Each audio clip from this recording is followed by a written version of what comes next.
Yo. So today I'm bringing you week 9 of my campaign in Sunnyshore League, and today we are battling United Splie. So here are the matchups. Now, before we get into it, Splie is someone like who loves to run like heat sets, and he has actually kind of blown me back with a lot of heat sets in the battles we've had together.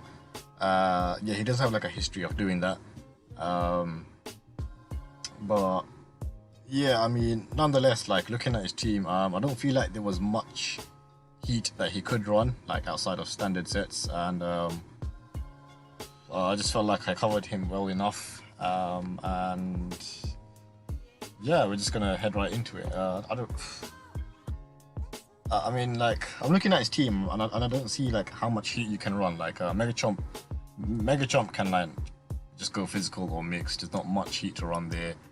Clefable, like, you know, we've got Calm Mind, we've got 3 attacks, we've got Bulky. Jirachi's, yeah, you can go Scarf, Bulky Wish, you can do whatever, but overall, like, I had enough defensive backbone to just, like, cover all his threats, I think. And the reason his draft, like, looks a bit weird, in a way, like, I mean, other than Clef, like, there's no standout, like, amazing Pokemon. And the reason for that is because, if I remember correctly, he actually joined late. So, like, we all already drafted, yeah, we started week 1, and then, like, he just joined, and we just agreed to let him join. And he basically just drafted, like, what was left over. But, yeah, I've been going on for some time now. Let's just get right into the matchup. So, this is my team. Now, I'll start with Spadef Tangrowth. And that's because Tangrowth puts in a lot of work against him. So we have Raikou, right? And Raikou's a big threat, and you know, Mamo is not the best check to that, even though it's ground type, because Raikou now gets a Scald and Aura Sphere, so I do not really want Mamo to be switching into that at all. But you know, with Max Pedef and its typing, Tangrowth can switch into Raikou all day. There's no hidden power, there's no signal beam, so you know, Tangrowth is scared of nothing. This hard walls it. And I mean, beyond Raikou, like, it's still a very good Pokemon, like, against Gigalith to pivot around. You can pivot around Passimian, you can pivot around even Rachi if it's just like Iron Head, Scarf or whatever. But potentially pivot around Chomp as well, depending on the set. That's the other thing. I don't really need Fizz Def for Chomp. I feel like Tank has enough defense for Chomp anyway, so you'd rather run special defense, and especially because Chomp like would likely run Fire Blast, so I'm better off investing into Swadef to better take that anyway. But yeah, so the set, so we have Knockoff, and then we have Earthquake. Now that's because this thing is here to check Raikou, and one set I was keeping in mind was sub CM Raikou, so without Earthquake, like, he just sub up on us and just start like setting up and eventually break through. Obviously, Earthquake will always break the sub, so we prevent him from doing that. And you know, also, I guess he hits like Entei and Jirachi like pretty hard, especially as they would be like kind of standard switch-ins. So yeah, and then we have a Leech Seed. So this is because I didn't see Toxic being useful, because there's like Magic Card, Clefable, there's Jirachi to switch into, there's even like Snorlax, which often wants Rest and whatever. I just didn't see Toxic being useful in this matchup. I just saw Leech would be like a more spammable and rewarding play. And then we have Synthesis. So next up we have Slowking, and then he's max defense. Now I believe he's primarily for to not get like screwed over by Entei, so we have max defense, which hard walls like any Entei set. And you know, Slowking is not one to be scared of like Power Herb Solar Beam, because you know, it already has like good special defense. And it's only two times effective, not 4 times, like it would be against like Backslider, for example. So yeah, Slowking was switching into Entei all day, but beyond that, it was still very useful. Like, you know, it's Gigalith check as well. It can pivot around Passimian. It can even like it can check Garchomp Mega in quite a lot of situations, like without Sand Force and all that. That's why we do have Ice Beam, because Chomp was like hitting everything really hard. So I wanted like whatever I'm switching into that to be able to like kind of do big damage quickly to get it in range. So that's why we have Ice Beam, because it's quite important in this matchup. Then we have Scald, and yeah, and there's Slack Off and then Teleport to maintain momentum. Again, we don't really want Toxic in this matchup, so we just, I mean, Teleport's like really good anyway, so yeah. What else did this do? Yeah. I mean, I guess with Tangrowth and Slowking, I had like, yeah. I mean, Slowking can also pivot around Jirachi pretty easily as well. So with these two, like, it was looking quite good. So as you can see, like, we got Region Pivot 1, I named them that, and then we got Region Pivot 2, and then we have Region Pivot 3. So Torn is basically just a fast utility mon.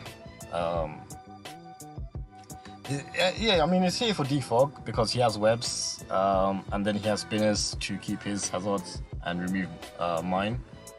And then, yeah, that's why we've got a reliable defog. Then we've got something fast that outspeeds like his whole team. And, you know, in general, like, it's a good revenge killer against like a lot of things because we outspeed everything. And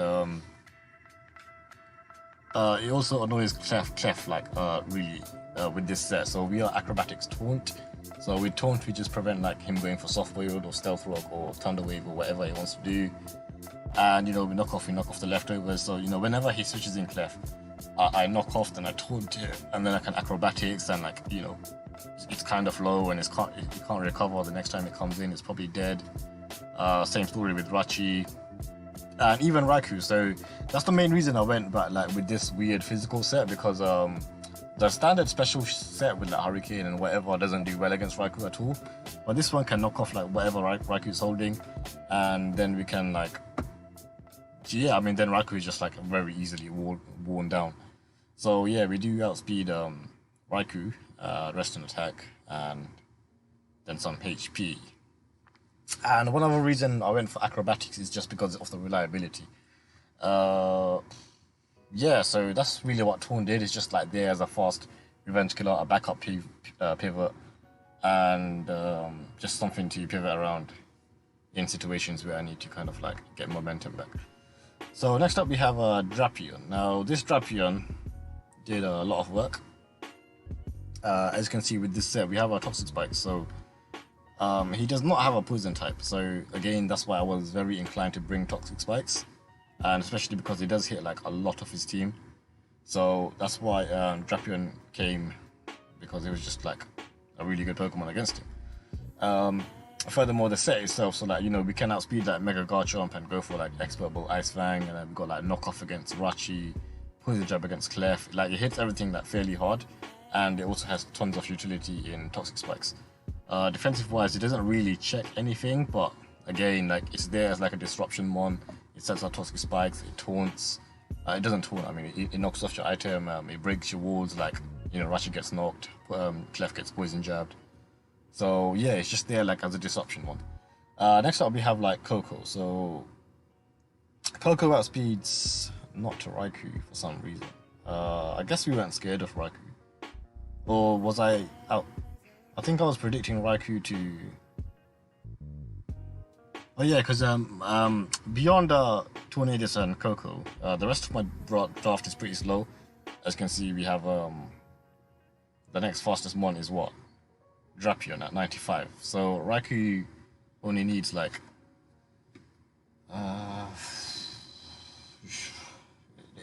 what's max speed Drapion at? 317, right? So Raikou only needs to go to like 318. So I don't really see why it would go beyond that. That's why I was confident running this set instead.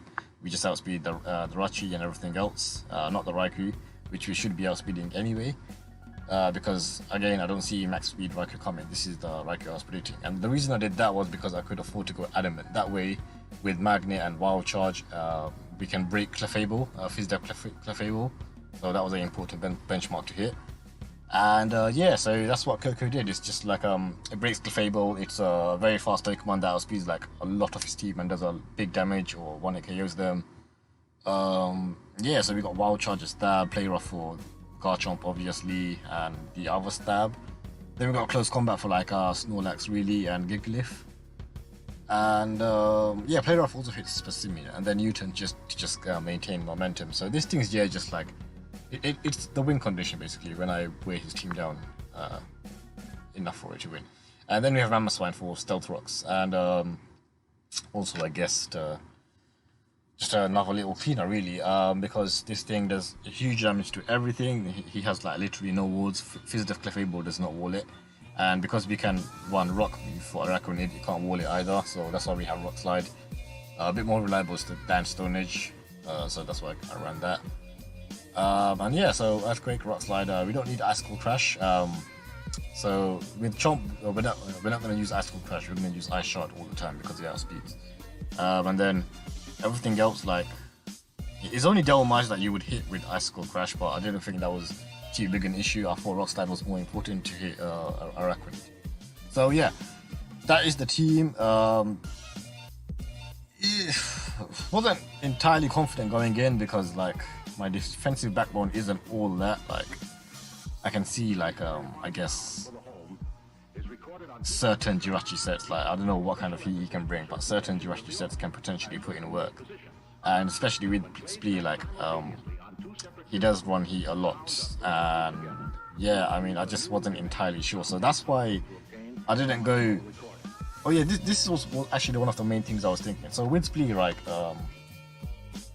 he hasn't beaten me much. I think he's beaten me like once, well, while I've beaten him like 6 times, but a lot of those times it's like he did like make the game a lot closer than it should have been, because like he beat me back with a certain set, and that's why I was reluctant to go like proper defensive in this matchup, because the more defensive I go, the more like momentum, the more control I give to him for him to run his heat.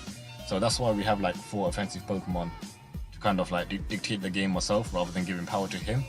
So yeah, that's why we got a pretty offensive setup. So let's just go right into the battle. Alright, so let's see the 6 he brings. So he brings Mega Garchomp, he brings Entei, he brings Gigalith, so I'm guessing he's going for some Sandful Garchomp shenanigans. Yeah, there is no Clefable, which I'm kind of relieved to see because that thing would be annoying. No Snorlax either, I don't really mind, but I felt Snorlax could be quite annoying to my pivots. But yeah, nonetheless, let's just go right into it. So in turn 1, he leads Garchomp as I lead Drapion. So I believe I lead Drapion because I just want to get Toxic Spikes up immediately, and Drapion does that successfully against 5 out of 6 Pokemon. This being the one Pokemon that he does not. Because again, if you look at his team, there's no Poison type, and there is no removal. There's no Defog or Rapid Spin with the Pokemon that he brung. So that's why immediately I wanted to set up Toxic Spikes. But he did lead the one Pokemon that prevents that, so I switch right into Mamoswine. I don't know why I go to Mamoswine. Oh yeah, because Slowking, even with its max defensive investment, I don't think it can actually wall Mega Garchomp. Like it can't take 2 outrages or certain earthquakes. And Tangrowth was kind of like scared of Fire Blast. But Mamoswine looked like the most expendable, and I thought that, like, you know, I can switch into it and then he'd be scared of Ice Shard, and then I can just set up rocks and you know, kind of punish like Entei and Araquanid and everything else. So that's what we do here. We go to a Mamoswine, and I believe he switches out in fear of Ice Shard, and I go for safe Ice Shard. Yeah, I go for a safe Ice Shard there because that Garchomp was like a big threat, and I didn't want to play around. Like if he tries to predict him and stays in, that's good that Ice Shard, but he does play it safe and go to Araquanid. Yeah, I wasn't ballsy enough to rocks there. So here I reveal my rock move, and yeah, it just kills him. So great there. I'm not really sure if that crit mattered. I think we talked after the game, and without the crit, it was still a roll. Like I think it was like 56%. So I mean, it's not really hacks. It's like it was still a roll in my favor, but I guess the crit just guaranteed it. So yeah, so the rock move fades off there, and Araquanid dies. So luckily for me, no sticky web from him, and now he goes to Rachi. So I just go to I just go for Ice Shot, and don't know why I don't go Slowking there, to be honest. Not really sure what I was thinking, because Slowking like walls, at least on the first turn, like Slowking is not scared of any Rachi set. But I guess I was scared of like certain, like if this was Scarf, and he can like U-turn on Slowking, or he can trick the Slowking, or any of Tangrowth. So I think I just felt that Mama Swan was a lot expendable, so I just sacked it off and got some ice shot damage to scout out what this does. So as you can see, we don't see leftovers, so I'm thinking it could be Scarf. And now we can go Slow King. But he reveals that he's not Scarf, he's Life Orb. So here we actually get some important information. And he goes to Garchomp, as I scowled, his Rachi trying to burn, trying to just get some general damage.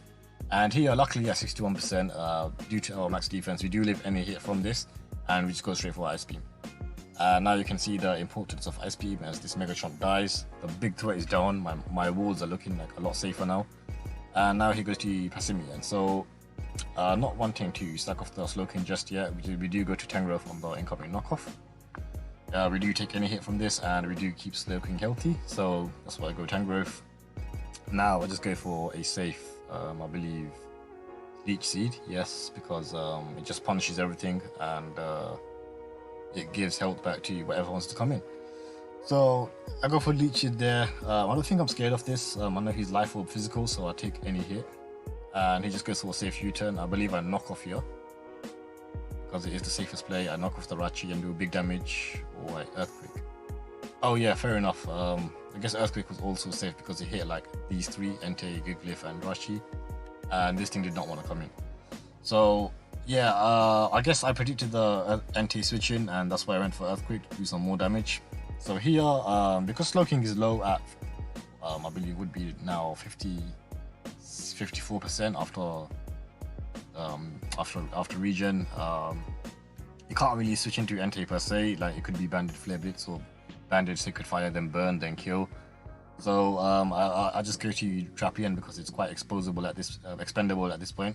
It's not really hitting anything, especially with that Gigalith there, hard walling it. So here we go for, yeah, he goes for 6-5, we get burnt and we outspeed, so we know that's Adamant Entei. I knock off his Assault Vest, so I'm thinking that's fine now. So because he's Assault Vest, Slowking can ward that all day.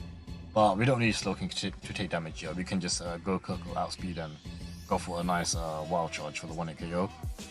He has no electric resist anymore either, so I believe I do just that. But I actually go for close combat, predicting Gigalith, because it looks because close combat kills at 33% regardless. And Gigalith looked fairly likely to switch in there, so I'd rather not take recoil from wild charge and do more damage with close combat. So that's why I go for that play there. Now he sends in the Gigalith. Obviously I can't really 1-hit KO at this range, so I just U-turn out.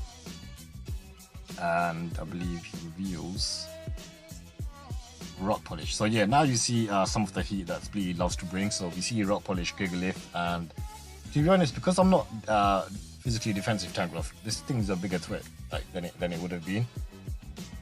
He does miss Stone Edge there, so I do get lucky. And now I knock off, and I find that he was running weakness policy. So luckily I didn't Giga Drain there.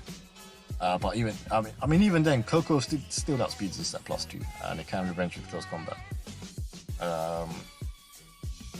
And Giga Drain would have put it in range that close combat would do that. So yeah. So as we see with the next Stone Edge, he gets a crit, so I guess he kind of makes up there. And I go for Leech Seed just to put this thing in like more of a timer. Especially because with Leech Seed I can pivot around Slowking, which I just do right now. Rack up more damage, get health back on my Slowking, get the regen, go back to Tangrowth. Why not go back to Tangrowth? Oh yeah, Tangrowth was too low, it's at 12%. Yeah, but yeah, I guess Tangrowth's still important for Jirachi and these coconuts. So we do stack off Slowking, and now we can revenge with Coco. As I said, it does outspeed at +2 regardless, but Coco is just that much faster. And now we know that this is not Scarf, so I believe we just go for a wild charge. Yep, and it does kill at that range. We are Adamant, we are Terrain boosted, we are Magnet as well. And then he has this thing, so he reveals Scarf here and goes for Iron Head. I don't want to switch to Tangrowth because it's too low. At 12%, you can't really wall. And plus I can scatter his item by staying in. If he's not Scarf, great, I get wild charge damage, and then Torn can revenge kill with Acrobatics. If he is Scarf, fair enough. You know, if he's locked into Gunk Shot to kill me, then Torn can like play around that easily, just, you know, come in, Acrobatics. If it doesn't kill, sack Tangrowth, get regen, kill with the next one.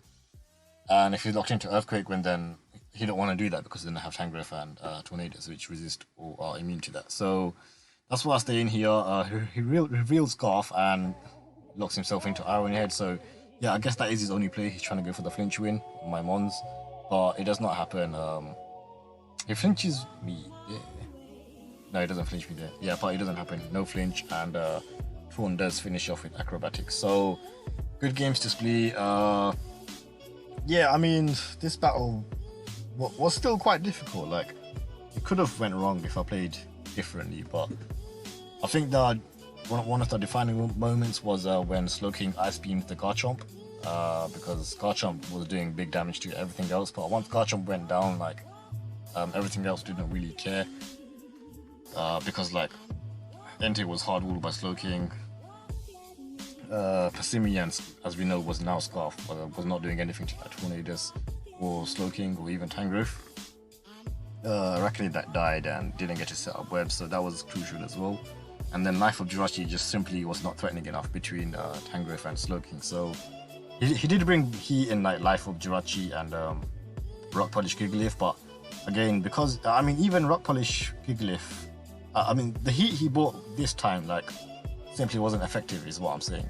Normally they do blow me back like kind of, and they you know they mess up my strategy a bit, but this time like the heat he brought, Rock Polish Gigalith, I'm not scared of that. I have Tangrowth and I have Fizdef Slowking as well, so that's two Pokemon that have a type advantage against it and are physically bulky and have regen, so that heat wouldn't really work.